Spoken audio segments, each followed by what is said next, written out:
Hi everyone, and welcome to the online pre-departure meeting for the ACU China study tour. So I am going to run through what is in your ticket wallets that have been posted out to you today. But before that, I'm just going to go over a few travel-related things with you. My name's Jo. I'm from Reho Study Tours. We are organising the travel arrangements for this study tour. We've been arranging study tours for over 21 years, so we've got a lot of experience. You're definitely in safe hands with us. So a couple of things. First of all, your baggage restrictions for your flight. So you're flying with Cathay Pacific. Cathay Pacific have a baggage restriction of 20 kilos for your main luggage and between 5 and 7 kilos for your hand luggage. Now 20 kilos is a lot, and do bear in mind that you are going to have to carry your own luggage around and also make sure that you leave space for shopping.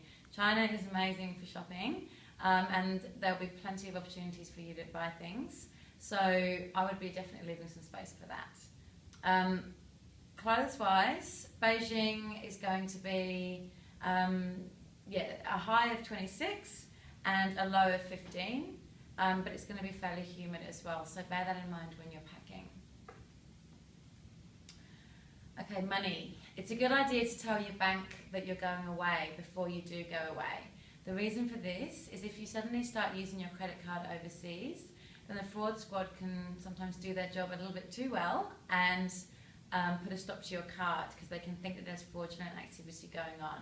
So if you let your bank know that you're going away, then you can make sure this won't happen, because it can be very difficult when you're overseas to then try and get your card activated again. Also, it's a good idea to take a mixture of credit and debit cards, just in case one does get lost, stolen, or it does not work for some reason in an ATM.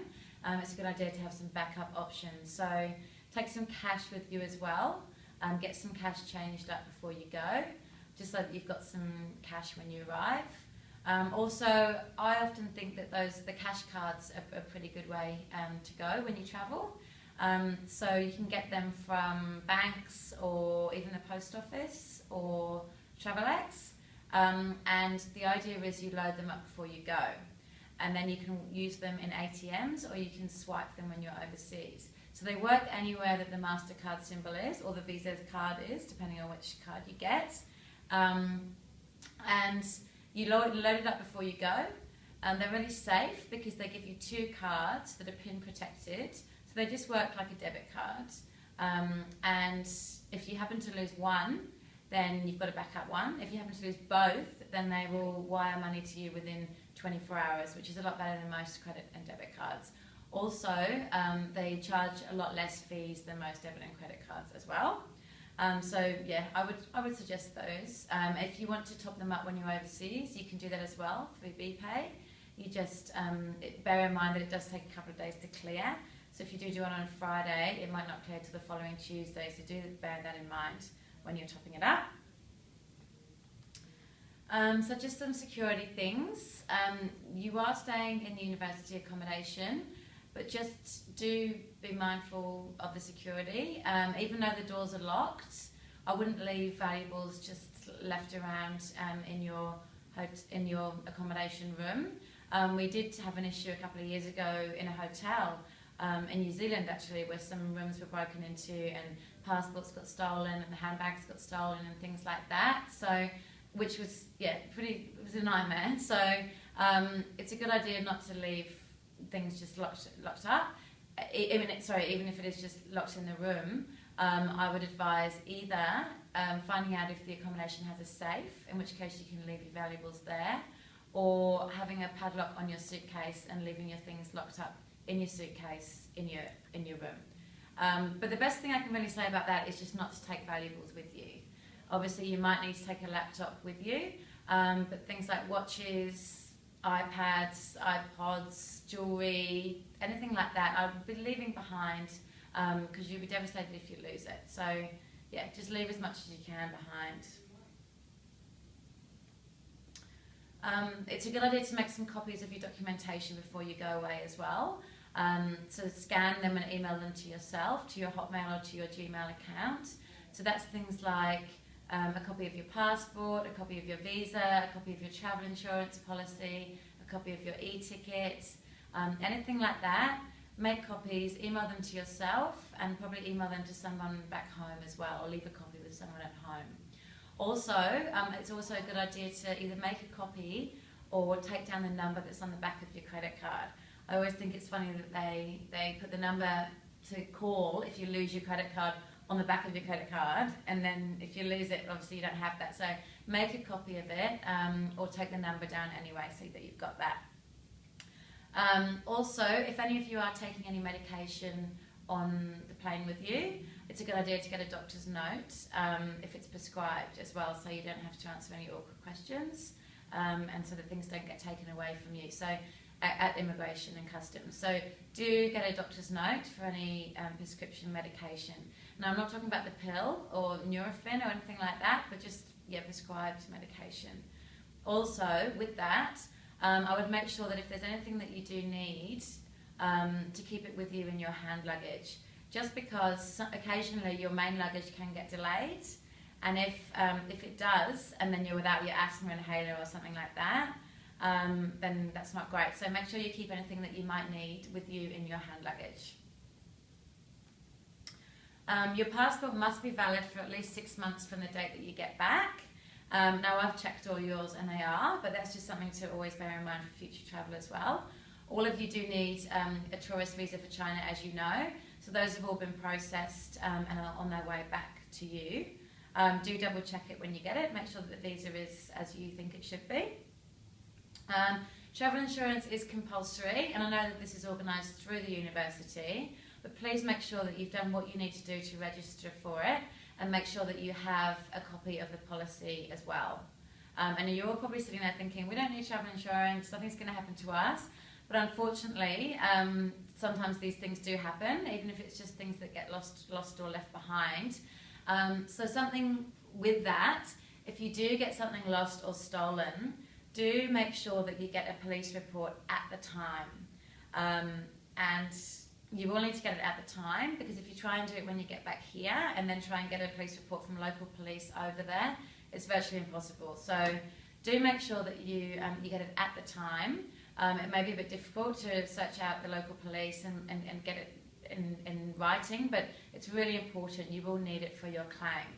Also, if you're not sure what else you might need for your claim, it's a good idea to call the travel insurance company. Then there's generally a reverse charge number that you can call that doesn't cost you anything. Give them a call, explain the situation, explain what's happened, and ask them what documentation or evidence you might need for your claim. They'll be able to then tell you, and then you can then make sure that you get it together. You don't need to make the claim until you get back home, but at least if you've got all that documentation before, ready to go, then that's great.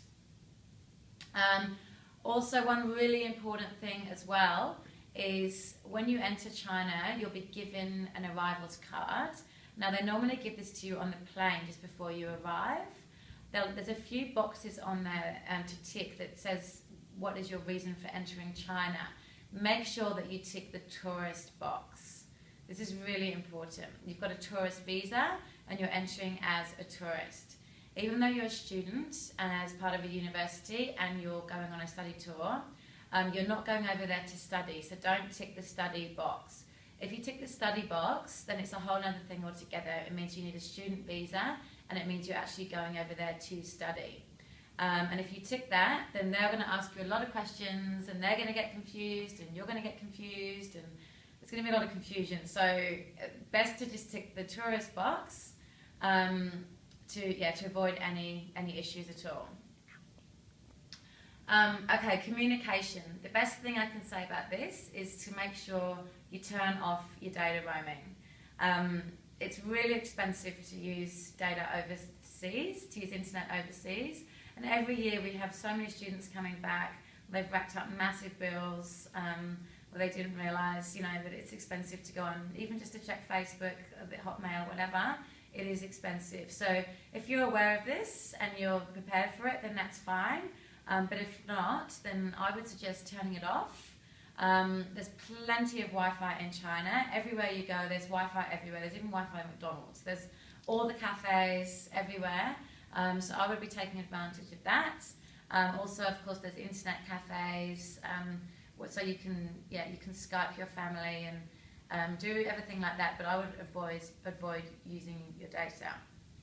Another thing that I would probably suggest you do is to buy a local SIM card when you're over there as well, because if you're using your Australian phone, when people from Australia call you, you also have to pay for some of that call as well. So it's much better to turn your Australian phone off, buy a local SIM over there. You can buy one for about $5 or $10, top it up with $5 or $10, and then not only can you phone each other locally, you can text each other, I'm at the market, I'm at the shopping centre, whatever, but also you can give this number to your family and friends back home, and they call you, and then they pay for the call, and you don't have to. So it's a much better option.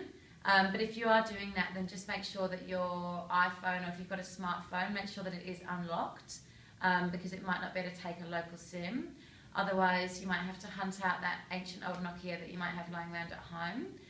Or in China, actually, you can often buy a prepaid phone together with the SIM card for like $20, something like that. So that's definitely an option as well. So yeah, I'd be thinking about all of those things before you go. We do have a Facebook page, and we do have a competition going, and there's a competition going just for your study tour. So someone out of your 9 students are going to win the prize. So it's definitely worth doing this. So make sure when you get back, you like us, like our page, and post something up there. Post some of your highlights. We love to have a look and see what you've done and see what you've got up to. So post some of your highlights, some photos, whatever you like.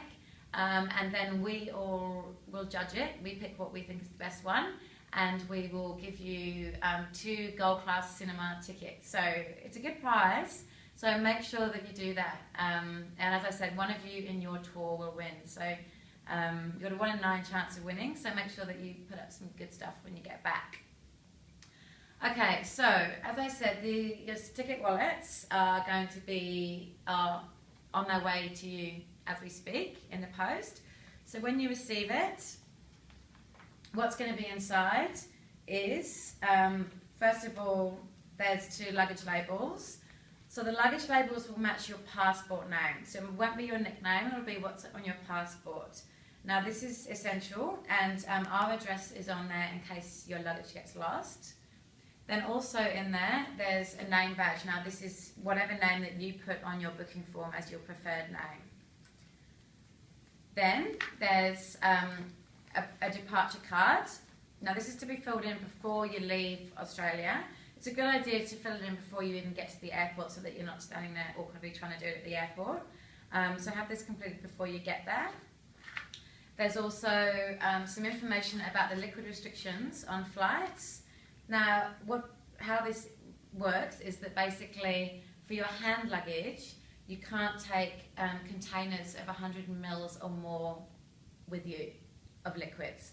Now, I'm not just talking about bottles of water, I'm also talking about deodorant, makeup, perfume, hair gel, toothpaste, anything like that has to be in containers of 100 mils or less, and all in all has to fit inside this bag. Now, anything that you've got that's bigger, which is your shampoos, conditioners, anything like that, you put in your main luggage and check it in. So that's fine, that's not a problem. It's just your hand luggage. So your hand luggage must be containers of 100 mils or less, and they all have to go inside this bag. And they're really strict on that. So make sure that you do stick to that, because you'd be really upset if they confiscate that nice bottle of perfume that you just bought, which does happen. So make sure everything's 100 mils or less and in here, and everything that's bigger, put it inside your main luggage and check that in. Now there's also your e-ticket is in here, a printout of your e-ticket. So this is what you hand over when you check in. So you hand this over together with your passport, and that's all you need to do when you check in. Now what I would really like all of you to do at some point in the next day or so is check over the e-ticket, especially your name spelling and all the flights, and just make sure that everything is as it should be. And make sure that your name on your ticket exactly matches the name that's on your passport as well. If there's even one letter wrong, then it can cause big problems. So make sure that it's exactly right. If there are any issues, then make sure that you email me, call me straight away so that we can get it sorted out before you go. Okay, so if you do have any questions after this, after you've had a look through your ticket wallet and you've seen this presentation, then please give me a call. If there's anything you're not sure about, any questions that you have, make sure you give me a call or send me an email before you go, so that we can get everything sorted out before you go. And that's it. There's also going to be in your ticket wallet, there's going to be a letter which tells you what time you'll be meeting at the airport. So make sure you read that and make sure that you'll be meeting next to the Cathay Pacific check-in desk in the international terminal. This is for the Melbourne people. For the Sydney guys, you'll be meeting in Hong Kong. But for the Melbourne people, you'll be meeting next to the Cathay Pacific check-in counter on the time that's on the letter. So yeah, that's it. Any questions, let me know. Otherwise, have a great trip.